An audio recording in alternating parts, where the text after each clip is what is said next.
So today what I wanted to talk about was just what the things that you're going to control. We're not going to spend the whole time on this list because I got a list of about 10 things that you do control and then 8 or 9 things that you don't control.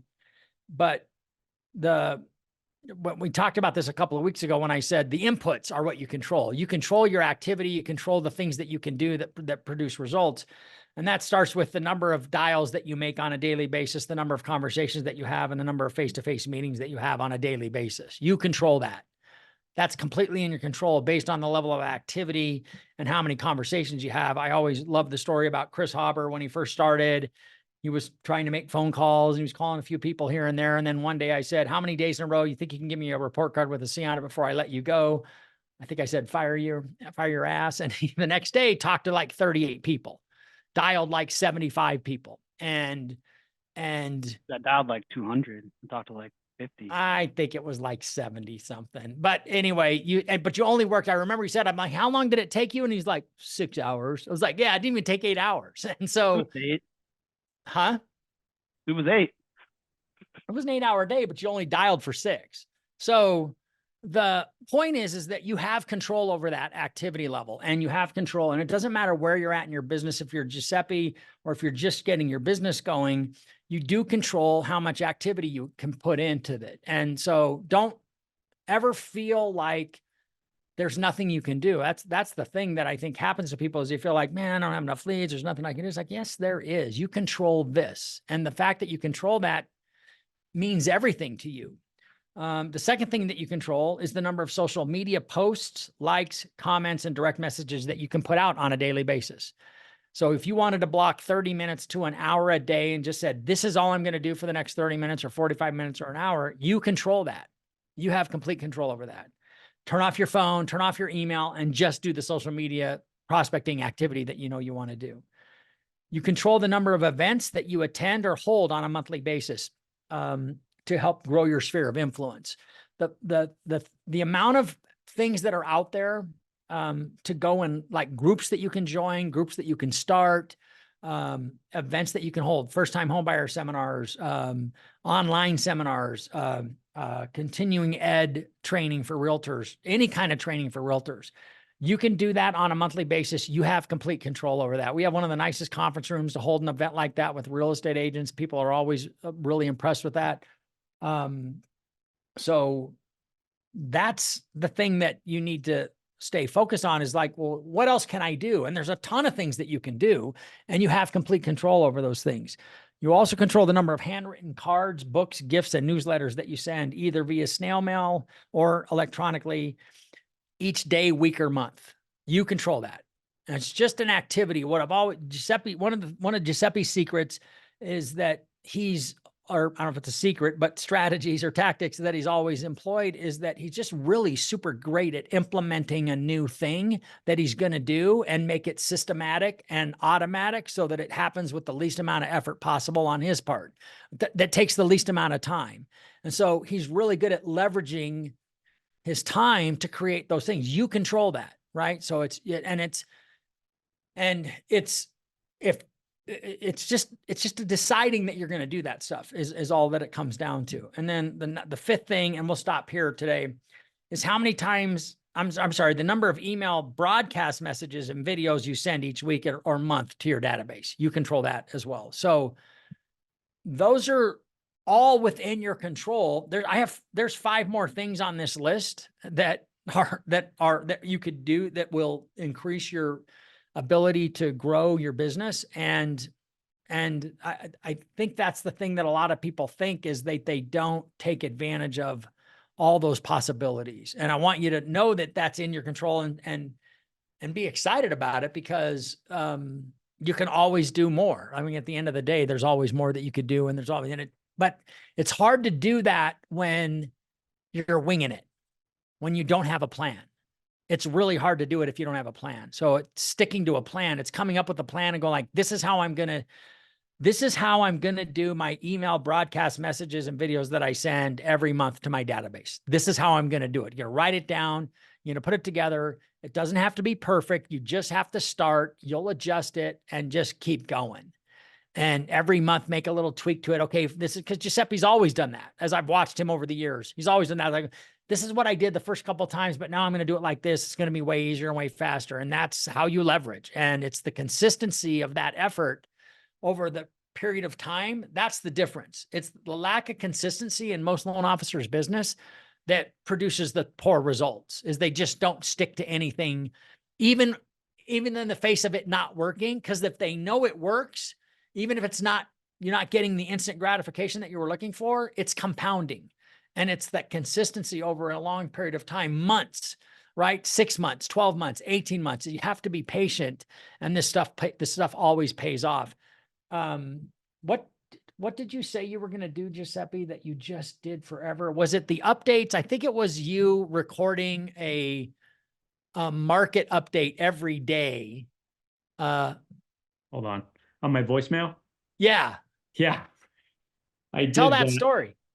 Yeah. So I think I got the idea.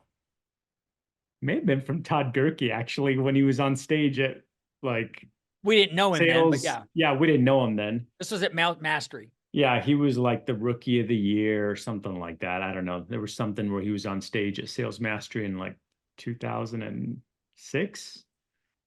And he said he did a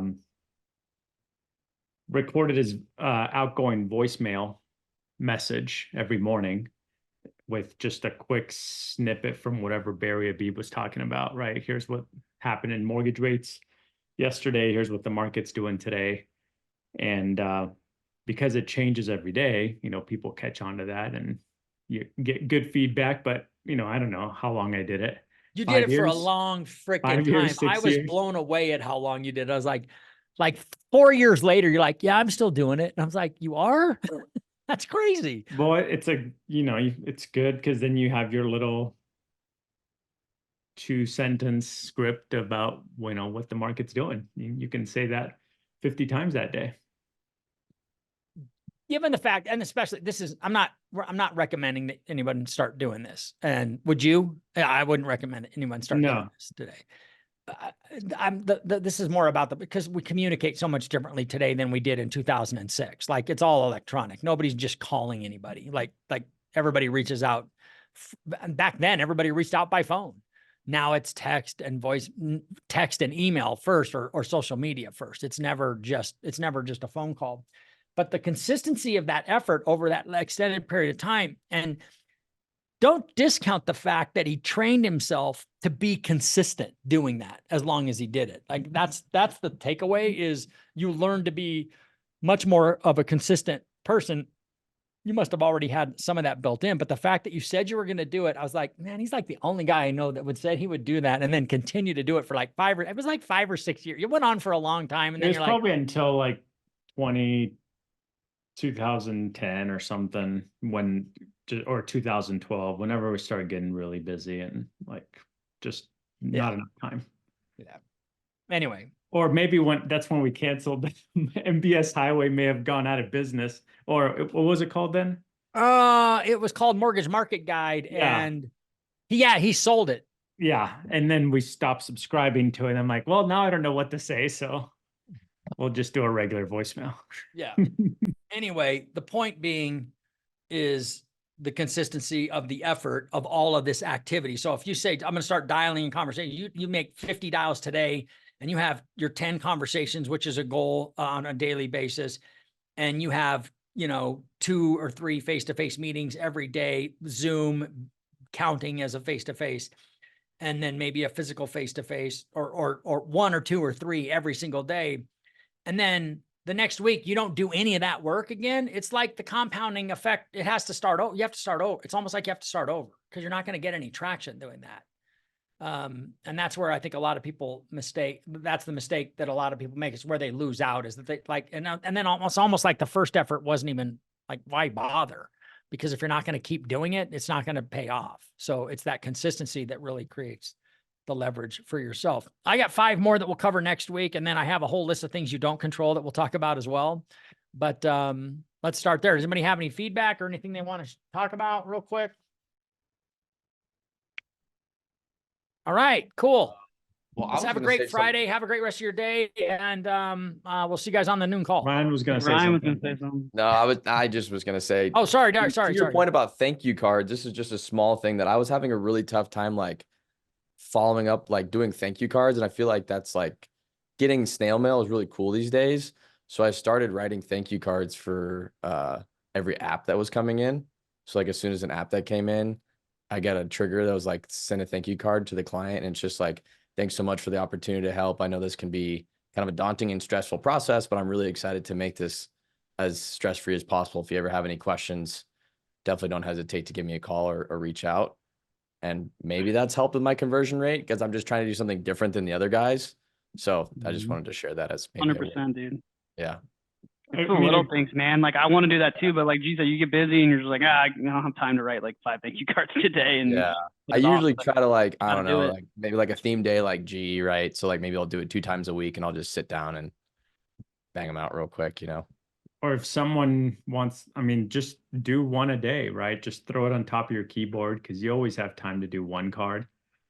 And that could be to a realtor you haven't talked to in a while or whatever. And, but yeah, like saying, I'm going to do 10 cards right now. I think I would have a hard time doing like blocking it off like that and trying to do them all at once because then it starts to take a long time. And then, you know, it's going to be the day that you're really busy and you're like, oh, okay, can't do it this week. What happened to that assistant named Maureen? It's on your payroll. Huh?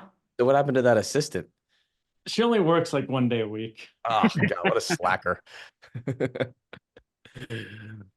Anyways. Yeah, I mean that's probably helping your conversion, dude. Because you were Yep. telling me the other day, I was like, shit, Ryan's gonna beat me this year. Can't let that happen. No. You said your conversion. Now was we up, know your deepest awesome. fear.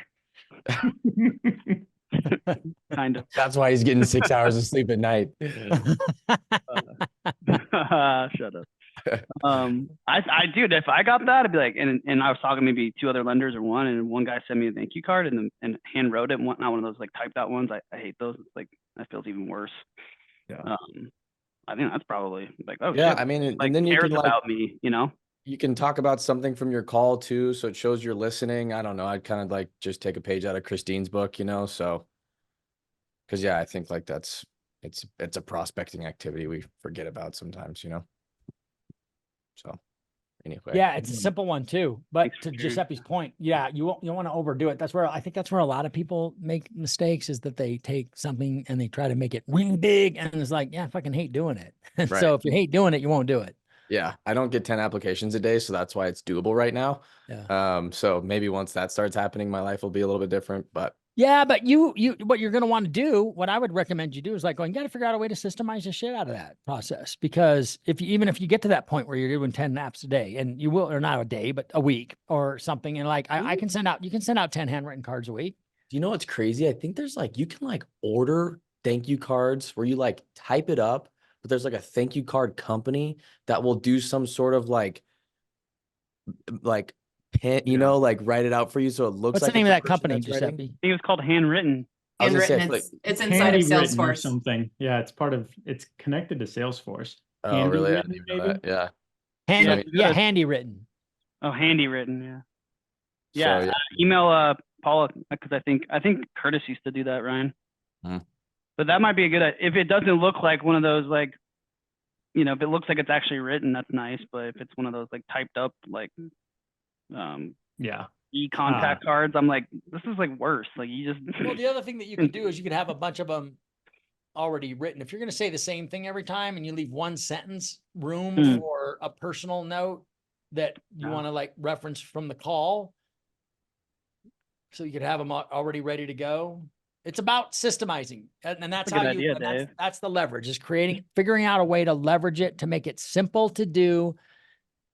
Because what's easy to do, Jim Rohn, I just finished that Jim Rohn thing. I'm going to bring that in. If anybody wants to, I'll bring a copy of it in. Such good. Like it was a fun read. If you read 10 pages a day, you can get through a lot of books pretty quick. And this was a pretty easy read. And it's so much wisdom. It's like reading Proverbs or something. He's so freaking good, Jim Rohn. But that comment of what's easy to do is easy not to do. So it's an apple a day. It's not 10 apples today. It's like, okay, I haven't eaten any apples all week, so I'll eat 7 apples today. It's like, no, that's not how you do it. It's an apple a day.